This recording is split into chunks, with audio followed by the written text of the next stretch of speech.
नमस्कार दोस्तों। पिछले कुछ वीडियो से आप लोग विज्ञान, प्रौद्योगिकी, कंप्यूटर, पर्यावरण से संबंधित टिप्पणियाँ या प्रश्न आप लोग पूछ रहे हैं। ये बार बार पूछ रहे हैं कि सर इस पर कौन कौन सी टिप्पणियाँ महत्वपूर्ण हो सकती हैं। तो देखिए, आपके स्क्रीन के सामने जो टिप्पणियाँ दिया है, इससे लॉन्ग आंसर भी बन सकता है और आपके टिप्पणी पर भी बन सकती है। इसलिए मैंने काफ़ी खोजबीन करके और सोच करके कि मेंस परीक्षा में किस प्रकार के प्रश्न बनते हैं, तो मेंस के दृष्टिकोण से मैंने आपके सामने ये टिप्पणियाँ प्रस्तुत किया है। अगर आप इन टिप्पणियों को 50-50 शब्दों में एक बार पढ़ लेंगे तो अगर लॉन्ग आंसर भी बन जाएगा किसी भी टॉपिक पर तो आप बहुत अच्छे से लिख देंगे। अगर यही बन गया लॉन्ग आंसर कि भारत के अंतरिक्ष कार्यक्रमों का विस्तार से वर्णन कीजिए और इसमें इंडियन स्पेस रिसर्च ऑर्गेनाइजेशन की क्या भूमिका रही है, अगर आपका यही लॉन्ग क्वेश्चन बन गया तो भी आप प्रश्न का अच्छे से उत्तर दे देंगे, क्योंकि आपकी इस स्क्रीन में इसरो के बारे में टिप्पणी है। इसरो के बारे में टिप्पणी के अलावा भारत के जो भी अंतरिक्ष कार्यक्रम प्रारंभ से लेकर आज तक हुए हैं, 1960 से लेकर Chandrayaan Aryabhata, SLV, INSAT, PSLV, GSLV, Chandrayaan, Mangalyaan, Gaganyaan, Aditya, Antrix, NSIL, जितना भी उन्होंने डेवलपमेंट किया है, अगर आपको 20-20 शब्दों में इनके बारे में पता होगा तो आप 150 और 200 वर्ड्स लिखाएंगे तो आपका ये प्रश्न बन जाएगा। अगर आ गया कि भारत के आपका मिसाइल प्रोग्राम पर आप एक निबंध लिखिए या विवरण दीजिए, साथ ही बताइए डीआरडीओ की क्या भूमिका रही है। तो अगर आपने डीआरडीओ के बारे में 50 वर्ड्स पढ़ लिया है और जितने भी डीआरडीओ की मिसाइल प्रोग्राम हैं इनके बारे में आपने पढ़ रखा है, मिसाइल प्रोग्राम में कौन कौन से हैं, जैसे कि नाग हो गया, अर्जुन टैंक हो गया। देखिए, इसमें अर्जुन शब्द नहीं है, आप जोड़ लीजिएगा। नाग शब्द नहीं है तो नाग को जोड़ लीजिएगा। पृथ्वी हो गई, अग्नि हो गई, आपका आकाश हो गया। तो ये सब इनके मिसाइल प्रोग्राम हैं, ठीक है। तो आप जब डीआरडीओ के बारे में पढ़ें तो इसके बारे में आप लिख लीजिएगा। अर्जुन टैंक के बारे में जरूर लिख लीजिएगा। नाग प्रक्षेपास्त्र के बारे में लिख लीजिएगा, ठीक है, अगर इसमें आपको टिप्पणी में ना मिले। तो ऐसे बहुत से इंपॉर्टेंट शब्द हैं जो मेरे पास अचानक दिमाग में आ जाएंगे और सामने मैं बोल दूंगा, तो उन पर निगाह रखिएगा। पर्यावरण के बारे में क्वेश्चन आ गया कि भारत में, विश्व में पर्यावरण की क्या समस्या है। ओजोन परत के डिप्लीशन के बारे में, क्षरण के बारे में बताइए। कौन कौन सी वायुमंडलीय गैसें हैं जो कि ओजोन की परत को नुकसान पहुंचा रही हैं, इससे विश्व के तापमान पर क्या प्रभाव पड़ रहा है, और इस पर्यावरण के क्षरण जो आपका ओजोन परत के क्षरण है, जो क्लाइमेट चेंज है, जो बदलता मौसम है, बढ़ता तापमान है, इसको रोकने के लिए विश्व में कौन कौन से कदम उठाए जा रहे हैं। तो आपको तुरंत पेरिस समझौता याद आएगा, क्योटो प्रोटोकॉल याद आएगा, मॉन्ट्रियल समझौता याद आएगा, COP29 समझौता याद आएगा, ठीक है ना। ये सब इनके बारे में आप लिखेंगे। तो अगर पर्यावरण के बारे में आया, लॉन्ग आंसर आया, अगर आपको इनकी एक एक टिप्पणी के बारे में, जो मैं टिप्पणियाँ 52 टिप्पणियाँ सामने लिखा है, अगर इनके बारे में आपने 50-50 वर्ड्स में याद कर लिया है तो आप अच्छे से उत्तर दे देंगे, ठीक है। अगर आ गया कि समुद्री जो परिवर्तन हो रहे हैं, झंझावात हो रहे हैं, जो तापमान बढ़ रहा है, जो एक प्रकार के बवंडर आ रहे हैं, उसके क्या कारण है, तो आपने अगर ला नीना और अल नीनो के बारे में पढ़ रखा है तो आप इसका उत्तर दे देंगे। 50 वर्ड्स में ला नीनो, अल नीनो के बारे में आप पढ़ लीजिएगा, ठीक है। और इसके अलावा जब कंप्यूटर के संबंध में आएगा तो कंप्यूटर के संबंध में artificial intelligence, wifi, email, modem, इन शब्द के बारे में आ सकता है। Router, cloud computing, CPU, motherboard, ठीक है, ब्लूटूथ, क्रिप्टो करेंसी, कंप्यूटर, इन सब के बारे में आएगा। तो मैंने आपके इस स्क्रीन में पर्यावरण के संबंध में, कंप्यूटर के संबंध में, साइंस टेक्नोलॉजी के संबंध में, बीमारियों के संबंध में, लास्ट में देखिए मिनरल्स एंड विटामिन पर एक प्रश्न बन सकता है, आ सकता है कि शरीर में कितने प्रकार के खनिज पाए जाते हैं और इसके अलावा विटामिन का क्या योगदान है। तो आपको अगर सोडियम, मैग्नीशियम, आपका इसी प्रकार का सॉल्ट, इसके अलावा आपके vitamin A, vitamin B, B2, B1, B6, B12, C, D, E, K, जितने विटामिन हैं, अगर इनके बारे में दो दो लाइन भी याद होगी आपके कि विटामिन ए से किस में मिलता है, विटामिन ए से कौन सी बीमारी होती है, विटामिन बी किस में मिलता है, विटामिन बी की कमी से कौन बीमारी होती है, सी में किन किन सब्जियों और फलों में मिलता है, अगर सी की कमी होगी तो कौन सी विटामिन वो बीमारी हो जाएगी, विटामिन डी से क्या फायदे हैं, अगर इसकी कमी पड़ेगी तो शरीर पर क्या प्रभाव पड़ेगा, विटामिन के का क्या प्रभाव है। आपको अगर इसके बारे में दो दो लाइन आप याद करके जाएंगे तो एग्जामिनेशन में आपका पेन रुकेगा नहीं, आप लगातार 3 घंटे तक प्रश्नों के उत्तर देते रहेंगे। हाल में देखिए आपका मंगलयान कार्यक्रम सफलतापूर्वक हुआ था। मंगलयान 3 जो था, गगनयान की तैयारी चल रही है, आदित्य L1 की तैयारी चल रही है जो सूर्य की वो करेगा, और एंट्रिक्स इसरो का एक व्यापारिक संस्था है जो कि विश्व के संस्थाओं के साथ उनके प्रक्षेपास्त्रों को, उनके मिसाइल प्रोग्राम को, उनके सैटेलाइट प्रोग्राम को जो विश्व अंतरिक्ष में पहुंचाता है, तो ये एंट्रिक्स काम कर रहा है। ये व्यवसायिक संगठन है, यानी कि भारत न केवल दूसरे देशों से अपने स्पेस प्रोग्राम को चला रहा है, बल्कि दूसरे देशों के स्पेस प्रोग्राम को अपने यहाँ से चला रहा है। तो वो एंट्रिक्स इसरो की एक प्रकार की व्यापारिक संस्था है। NSI, national new space India limited, यह भी एक नई संस्था बनाई गई है। इनके बारे में संक्षेप में आप तैयार रखिएगा। भारत के अंतरिक्ष कार्यक्रम को जब पढ़िएगा तो बताइएगा कि इसरो की स्थापना कब हुई थी, इसरो के अंतर्गत कौन कौन से संगठन काम कर रहे हैं। पहला प्रक्षेपास्त्र उन्होंने आर्यभट्ट किया, इसके बाद उन्होंने स्टेट लॉन्चिंग व्हीकल बनाए, सैटेलाइट लॉन्चिंग व्हीकल बनाए, फिर उन्होंने इनसेट इंडियन सैटेलाइट सिस्टम को स्टार्ट किया, पोलर सैटेलाइट लॉन्चिंग व्हीकल फिर इसके बाद बनाया, फिर GSLV बनाया। इसके माध्यम से कौन कौन से उन्होंने अपना स्पेस प्रोग्राम चलाया, बहुत संक्षेप में तैयार करिए।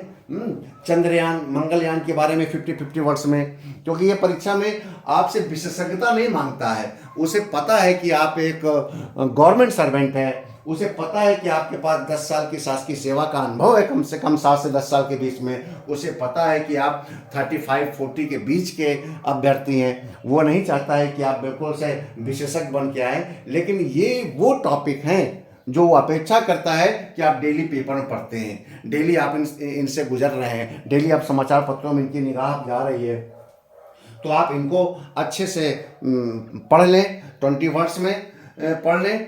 आपका आ सकता है मीथेन उत्सर्जन, बहुत ही नुकसानदेह है, पर्यावरण को नुकसान। मैंग्रोव वन बहुत इंपॉर्टेंट है, ध्यान रहे। भारत मैंग्रोव वन के गुजरात का जो क्षेत्र है वो मैंग्रोव वन के लिए बहुत जाना जाता है। वो दलदली ज़मीन जिसे कहते हैं, वो एक प्रकार का शैवाल और विभिन्न प्रकार के जो समुद्री जीव जंतु हैं उनको संरक्षित कर रहा है। और मैंग्रोव वन के ख़त्म होने से पर्यावरण को बहुत बड़ा नुकसान होगा। तो आप इसको पढ़िए। पिनाका प्रक्षेपास्त्र सिस्टम है, इसके बारे में पढ़िए। आर्टिफिशियल इंटेलिजेंस में बहुत अधिक चल रहा है, आर्टिफिशियल इंटेलिजेंस के बारे में आप पूरी जानकारी रखिए। वाईफाई, ईमेल, ये सब बहुत इंपॉर्टेंट। ब्लैक बॉक्स, जब कोई भी दुर्घटना होती है प्लेन की तो सबसे पहले ब्लैक बॉक्स ही ढूंढा जाता है, जो कि वो लास्ट समय में जितनी भी आवाज़ होती है उस पर रिकॉर्ड होती है, जिससे पता चल जाता है कि इस दुर्घटना का मुख्य कारण क्या है। तो ब्लैक बॉक्स इंपॉर्टेंट है। अम्लीय वर्षा, एसिड जो रेन है, बहुत इंपॉर्टेंट है। इसका कारण ही बढ़ते हुए पर्यावरण के प्रदूषण के कारण है। इसको आप तैयार करके रखिए। इथेनॉल, मेथनॉल, ये बहुत नुकसान है। इथेनॉल जहाँ शराब के लिए उपयोगी है, वहीं मेथनॉल जब शामिल कर देते हैं तो वो जहरीली शराब बन जाती है। इसलिए इथेनॉल, मेथनॉल बहुत इंपॉर्टेंट शब्द आया है। ठीक है। आकाश, ब्रह्मोस, ये बहुत इंपॉर्टेंट है। डिजिटल अरेस्ट बहुत आजकल चल रहा है। इसके अलावा बीमारियों में देखिए, निपाह वायरस, कोविड-19, इनके बारे में 50-50 वर्ड्स में जरूर तैयार रखिएगा। तो आपके सामने ये जो इम्पोर्टेंट वर्ड हैं, इम्पोर्टेंट जो टिप्पणियां हैं, जैसा कि आप बार बार हमसे पूछ रहे थे कि सर इम्पोर्टेंट बता दीजिए, तो ये आपके सामने इम्पोर्टेंट है। अब आपको नई चीज़ें नहीं पढ़नी है, इन्हीं चीज़ों को आपको पढ़ना है। और इनके बारे में पहले भी एक अपने वीडियो में बता चुका हूँ, तो आप फिर से इसको लिख लीजिए और इनको सर्च करके इनको पढ़ डालिए। समय बहुत कम है, नई चीज़ों में अब आपको नहीं जाना है। जिस दिन आयोग आपको अपने डाउनलोड करने के लिए कह दे अपने प्रवेश पत्र को, उसके अगले दिन से आपकी अगर तैयारी लगता है कि आपने बहुत अच्छी तैयारी किया है, आपने बहुत अच्छा सिलेबस को तैयार किया है और एंड मौके पर अब आपसे कोई चूक नहीं होनी चाहिए, और आपके पास अवकाश है, अब आप तैयारी करने घर में बैठकर पूरे सिलेबस को रिवाइज करना चाहते हैं, मेरे सारे वीडियो को गंभीरता से सुनना चाहते हैं, फिर से एक बार मेरे सारे नोट्स को फिर से रिवाइज करना चाहते हैं, तो आप कोशिश करिएगा कि आप अवकाश ले लें। अवकाश इसीलिए होता है कि आप अपने उज्जवल भविष्य के लिए आप अपनी तैयारी कर सकें। सरकार ने आपको इसीलिए 5 साल का नौकरी सरकारी नौकरी करने वालों को 5 साल की सेवा में छूट दे रखी है, ताकि आप अपने उज्जवल भविष्य को ध्यान में रखते हुए, अपने अच्छे करियर को ध्यान में रखते हुए आगे बढ़ें। सरकार आपके सपोर्ट करती है, सरकार आपको आगे बढ़ने का मौका देती है। आप ये नहीं कह सकते कि सरकारी सेवा में आने के बाद सरकार की ओर से आपको कोई सुविधा नहीं मिलती है। 5 साल की जो नौकरी में छूट है सरकारी सेवकों को, ये इसी की बिसात है कि आप चाहें, आप एसडीएम बनना चाहते हैं, आप रजिस्ट्रार बनना चाहते हैं, आप प्रोफेसर बनना चाहते हैं, आप पढ़ना चाहते हैं, तो आप इजीली आप इस समय का सदुपयोग कर सकते हैं, इस छूट के अवधि का सदुपयोग कर सकते हैं। तो आप लोग इसकी तैयारी कीजिए अच्छे से। और दूसरी बात ये कि खेलकूद के बारे में मैंने आपसे नहीं डिस्कशन किया था, मैं खेलकूद के बारे में ज़्यादा लंबा डिस्कशन नहीं करूँगा, बहुत ज़्यादा सिलेबस अब आपको तैयार करने की जरूरत नहीं है। तो फिर भी Paris Olympic, Paris para Olympic और 30वें राष्ट्रीय खेल, इन 3 टॉपिक को आप संक्षेप में पढ़ लीजिएगा, क्योंकि ये 100 या 150 वर्ड्स में एक लॉन्ग क्वेश्चन आ सकता है कि पेरिस पैरा ओलंपिक में भारत के उपलब्धियों का वर्णन कीजिए।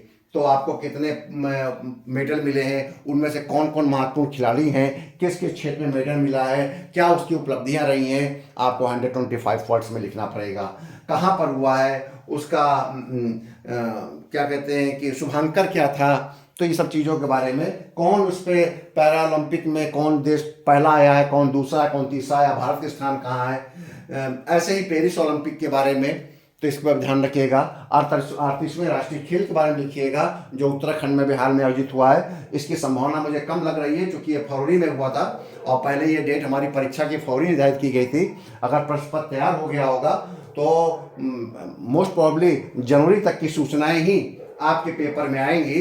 तो मेरा ये आपसे अनुरोध है कि आप कोशिश करिएगा कि फरवरी से आगे आप कुछ मत पढ़िएगा, जनवरी तक आप लिमिट कर लीजिएगा।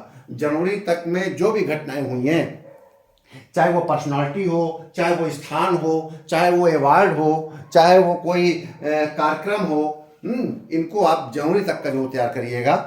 आप कोई भी मैगजीन, मंथली मैगजीन लीजिए, अगस्त सितंबर से लेकर जनवरी तक को एक बार गो थ्रू कर जाइए। और मैं तो ये कहता हूँ, जितना मैंने आपको सामान्य अध्ययन में बताया है, इससे आगे आपको पढ़ने की कोई ज़रूरत नहीं है, क्योंकि आप इसी को लिखेंगे, याद कर रखेंगे, तो किसी न किसी रूप में कोई प्रश्न पत्र आएगा, चाहे निबंध आ जाए, चाहे लॉन्ग आंसर आ जाए किसी के बारे में, तो आप लिख देंगे। सामान्य अध्ययन के बारे में मैंने आपको मॉडर्न हिस्ट्री के बारे में क्वेश्चन इंपॉर्टेंट पहले बता चुका हूँ, साइंस टेक्नोलॉजी के बारे में भी पहले बता चुका था, आज मैंने थोड़ा विस्तार से बता दिया है।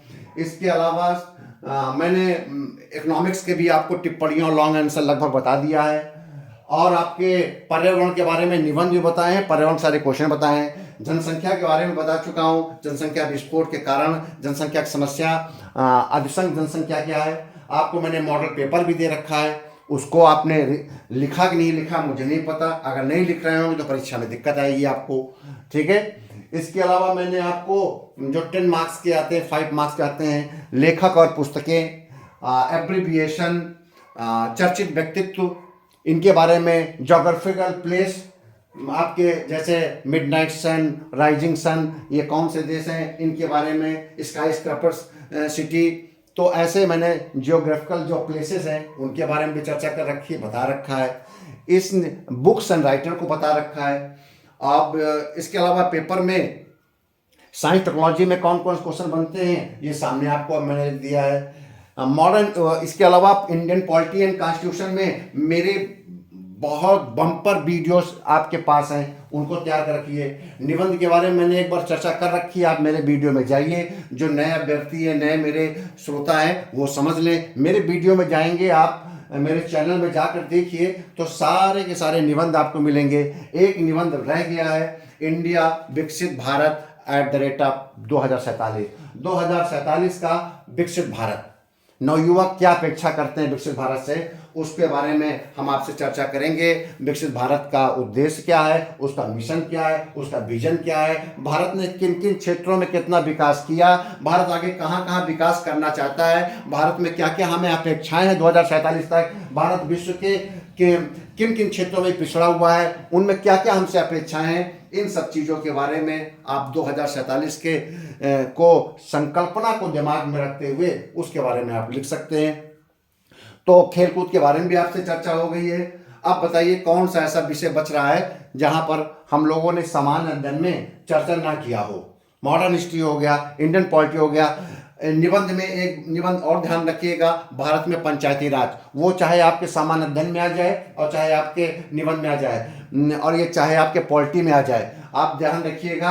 आप जाइए मेरे वीडियो में जाइए, मैंने पंचायती राज पर वीडियो 3 वीडियो पर 3 पार्ट 1 पार्ट 2 पार्ट 3 बनाकर मैंने इसको विस्तार से चर्चा किया है, समस्याओं को लेकर चर्चा किया है, इसके संवैधानिक प्रावधानों को लेकर चर्चा किया है, इसके महत्व को लेकर चर्चा किया है, इसके प्रासंगिकता को लेकर चर्चा किया है। तो इन सब चीज़ों को आप देखिए, बार बार पढ़िए, नए नए मटेरियल पे मत जाइएगा, किताबों में मत जूझिएगा, मेरे वीडियो ही पर्याप्त है इस परीक्षा के लिए।